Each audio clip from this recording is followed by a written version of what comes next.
If you hate the name Default Genders, this probably was never for you. Nevertheless, I'm a big fan of witnessing listeners who refuse to give this a charitable listen because the artist's name is something as harmless as Default Genders, before going back to shuffle through their favourite playlist of Joy Division, Viet Cong and Andrew Jackson Jihad. At the end of the day, you could be named something like the Pencil Case Cereal Tupperware Effect and still capture my heart as long as you're pumping out absolute jams. But then again, it's a statement, isn't it? Anywho, here we are with James Brooks, a member of one of my personal favourites for electronic duos, Elite Gymnastics, which sounds a little bit like a Pokemon spin-off series. The jolly old gist is that Elite Gymnastics have a very aquatic and digital age aesthetic, but more precisely, use sampling to their creative advantage. One of their singles actually places a Waka Flocka Flame a cappella over a hardcore breaks track.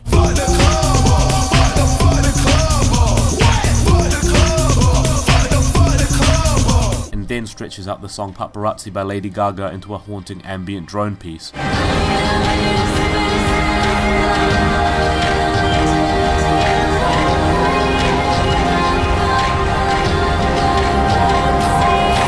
Brooks' music tends to play with artifacts of the memory to create immersive soundscapes bleeding with feeling and colour like My Bloody Jumper. The stylistic leap between Brooks' work in Elite Gymnastics and that in Default Genders isn't too far off. In fact, said gap can be bridged quite comfortably with a little word called Chillwave. I realise the crest of this musical movement lasted about as long as it would take for me to explain what it was, but the washed out, warped and watery aesthetic lives on in many forms. Its reverb-soaked, summery haze probably caught the ears of many last year when George Clanton slid into the DMs of our hearts with sports trainers and potentially a bag of oregano. Categorizing this album is a little bit like trying to trap a rat with a snapback, and although Brooks spin kicks Chillwave back into something truly creative and thrilling, the nuances fluidly swimming through the music make this its own magical log flume ride. JRPGs for the PlayStation 2 were my first port of call, but it transcends even that. Dream punk, drill wave, pillow gaze, scroll punk, sample delia, streampunk, screen gaze? It's a bit like if James Ferraro wrote The Seven Dwarves. Smacked with nostalgic samples and breakbeats, there's already enough impressive detail to be spotted through Brooks' descriptions of their experiences living in Minneapolis, and the reckoning with one's own gender identity, sung by Beth Saltz, but it's the fluid and dense songwriting and sound design all throughout the album that keeps the story constantly moving, and it never seems to stop. It really is like a log flume, and that the moment it does stop is just a brief adjustment that lulls you into a false sense of security before the next big splash. I imagine that being familiar with internet phenomena might be a big help in getting this album. Its use of pitched up vocals lead me to believe that to enjoy this initially, you'd have to have witnessed the age of nightcore remixes, but Brooks embraces this in such a fitting way, and even through slathering vocals in autotune and reverb, sometimes furthering how obscured they can seem in the cloud of pastel crayon-esque spectacle, it actually adds to convincing you that you may have just surfed right into a digital paradise, with a ton of shit going on like a level right out of Freedom Planet. Smudged pastel crayons still look pretty anyways. Still, getting carried away is a thing that happens. We all do it, and those cloudy mixes does become this album's greatest downfall, but at least it's a downfall into a pool of blossoming happiness, so I don't completely mind. The emotion and the heart-swelling sense of wonder is there, maybe just not the cash for a high-quality sound system so I can hear everything in purest detail. It's a thrill, it's a big wash. The penultimate track, which is actually a cover of Holy Ground by Taylor Swift, decides to take this to a remarkably more convoluted level. The breakbeats get you pumped up, but everything does bleed into each other a little bit too much. The vocals even sound strained, presumably for all the effects smothered upon it like mayonnaise on a Big Mac bun, which is a shame because the melody of the original song by T Swizzle is genuinely very lovely. Even more uncanny is the Bruce Springsteen cover, smack dab in the middle of the track listing, but truthfully I almost didn't notice it, because in context it sounds like merely another blissful piece of the puzzle. A lot of the album does function from playing with memory and what we were familiar with, obviously in terms with the lyrics, but especially in sounds. Expect a nostalgic rush or two. When the melody does poke through the trifle of inspired sound design like the rich sweet taste of caramel, it tends to be so humanly touching to remind you that no matter how digital and labyrinthine the composition is, there's an honest warmth from the heart holding it together like big hugging arms. Aww. It's what makes the high-pitched vocals seem a little bit more like a voice calling back to you from memory, as opposed to, I don't know, an ooh-woo DJ screw. Different sound effects place you into brief pockets of time, and so many can happen in sequence. It's like a Dance Dance Revolution match where instead of stomping arrows on the ground, you're punching in numbers representing ages of your lifetime. It's not emotionally one tone, certainly. I'd like to think the album has a lot more to it than just blind reminiscence.